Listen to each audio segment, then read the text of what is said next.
নারায়ণগঞ্জ ৩ আসনের নতুন সীমানা ঘিরে জমে উঠেছে বিএনপির মনোনয়ন দৌড়। একসময় কেবল সোনারগাঁও উপজেলা ছিল এই আসনের অন্তর্ভুক্ত, কিন্তু এখন সিদ্ধিরগঞ্জ থানার অধীনে সিটি কর্পোরেশনের 10টি ওয়ার্ড যুক্ত হওয়ায় বদলে গেছে রাজনৈতিক হিসাব নিকাশ।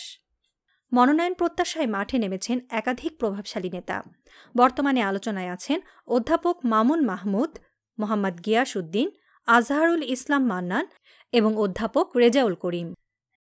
নারায়ণগঞ্জ জেলা বিএনপির বর্তমান আহ্বায়ক অধ্যাপক মামুন মাহমুদ এই আসনে নিজেকে অন্যতম শক্তিশালী প্রার্থী হিসেবে তুলে ধরেছেন। ছাত্রজীবন থেকেই রাজনীতিতে যুক্ত এই নেতা যুবদল জেলা বিএনপি সব স্তরে দায়িত্ব পালন করেছেন নিষ্ঠার সঙ্গে। আন্দোলনের সময় অসংখ্যবার কারারুদ্ধ হয়েছেন। রাজপথে আন্দোলন করতে গিয়ে কোমরে দড়ি বেঁধে আদালতে তোলা হয় তাকে, যা ছিল বিএনপি নেতাদের সংগ্রামী চেতনার এক প্রতীকী দৃশ্য। এমনকি 2017 সালে রাজধানীর পল্টনে তাকে ছুরিকাঘাত করা হয়, যা তার রাজনৈতিক জীবনের এক কঠিন অধ্যায়। জেল জুলুম ও হামলা মামলা উপেক্ষা করেও মাঠে ছিলেন তিনি। বিশেষ করে 24 জুলাই আগস্ট আন্দোলনে তার ভূমিকা ছিল অনন্য। 5 আগস্ট পরবর্তী সময়ে যখন অনেকের বিরুদ্ধে দখল চাঁদাবাজির অভিযোগ উঠছিল, তখনও পরিচ্ছন্ন রাজনীতির উদাহরণ রেখেছেন তিনি। তার অনুসারীরা বলছেন, অধ্যাপক মামুন মাহমুদের ত্যাগ ও নেতৃত্ব দেওয়ার সক্ষমতার কারণে দল তাকেই বেছে নেবে। নারায়ণগঞ্জ 4 আসনের সাবেক সংসদ সদস্য মোহাম্মদ গিয়াস উদ্দিনও নারায়ণগঞ্জ 3 আসনের মনোনয়ন প্রত্যাশীদের তালিকায় রয়েছেন। 2001 সালে বিএনপিতে যোগ দিয়েই তিনি তৎকালীন আওয়ামী লীগ নেতা শামীম ওসমানকে বিপুল ভোটে পরাজিত করে সংসদ সদস্য নির্বাচিত হয়েছিলেন। দীর্ঘ 2 দশকের রাজনৈতিক অভিজ্ঞতা তার বড় শক্তি। আন্দোলনের কঠিন সময়ে তিনি জেলা বিএনপির সভাপতি হয়ে নেতৃত্ব দেন রাজপথে।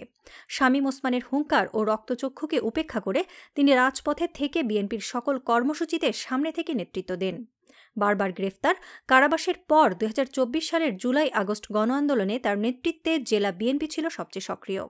তবে 5 আগস্ট পরবর্তী সময়ে তার কমিটি বিলুপ্ত হওয়ায় কিছুটা ব্যাকফুটে থাকলেও পরবর্তী কমিটিতে তাকে সদস্য হিসেবে রাখা প্রমাণ করে দলে তার উপস্থিতি এখনও গুরুত্বপূর্ণ। দলে গণতন্ত্র নেই এমন কথা বলেও খবরের শিরোনাম হয়েছিলেন তিনি, যা দল ও দলীয় নেতাকর্মীরা খুব একটা ভালো চোখে দেখেনি। তবে তার অনুসারীরা গিয়াস উদ্দিনের এই বক্তব্যকে জোরালোভাবে সমর্থন করেছিলেন। অনুসারীরা বলছে, সাবেক এমপি হিসেবে অভিজ্ঞতা ও জনপ্রিয়তা গিয়াস উদ্দিনকে এখন মনোনয়ন দৌড়ে শক্ত অবস্থানে রেখেছে। দলের সবচেয়ে কঠিন সময়ে নেতৃত্ব দেওয়া এই অভিজ্ঞ নেতাই নারায়ণগঞ্জ 3 আসনে দলীয় মনোনয়ন পাবেন। সোনারগাঁ বিএনপির সভাপতি আজহারুল ইসলাম মান্নান দুঃসময়ের নেতা হিসেবে পরিচিত। যখন অনেকে রাজনীতি থেকে সরে গিয়েছিলেন, তখনও তিনি ছিলেন রাজপথে দলের পতাকা হাতে। জেল জুলুম, হামলা মামলা পেরিয়ে তিনি ও তার পরিবার হয়েছেন বারবার নির্যাতিত। এমনকি তার স্কুল পড়ুয়া ছোট ছেলে সাকিব রাজনৈতিকভাবে সক্রিয় না হয়েও গ্রেফতার হয়েছিল। অসংখ্য রাজনৈতিক মামলায় আসামি হয়েছেন তিনি এবং তার বড় ছেলে খায়রুল ইসলাম সজীব। তবু তিনি থেমে যাননি, সর্বদা সক্রিয় ছিলেন রাজপথে। নেতাকর্মীদের জামিন, জেল খরচ বহন এবং তাদের পরিবারের খোঁজ খবর রেখে তিনি সোনারগাঁ বিএনপির একমাত্র ভরসায় পরিণত হয়েছিলেন। তার অনুসারীরা দৃঢ়ভাবে বিশ্বাস করে, দলের প্রতি তার এই অবিচল ত্যাগ, রাজপথের অভিজ্ঞতা এবং তৃণমূলের সাথে তার নিবিড় সম্পর্ক বিবেচনা করে দল তাকেই নারায়ণগঞ্জ 3 আসনের মনোনয়ন দেবে।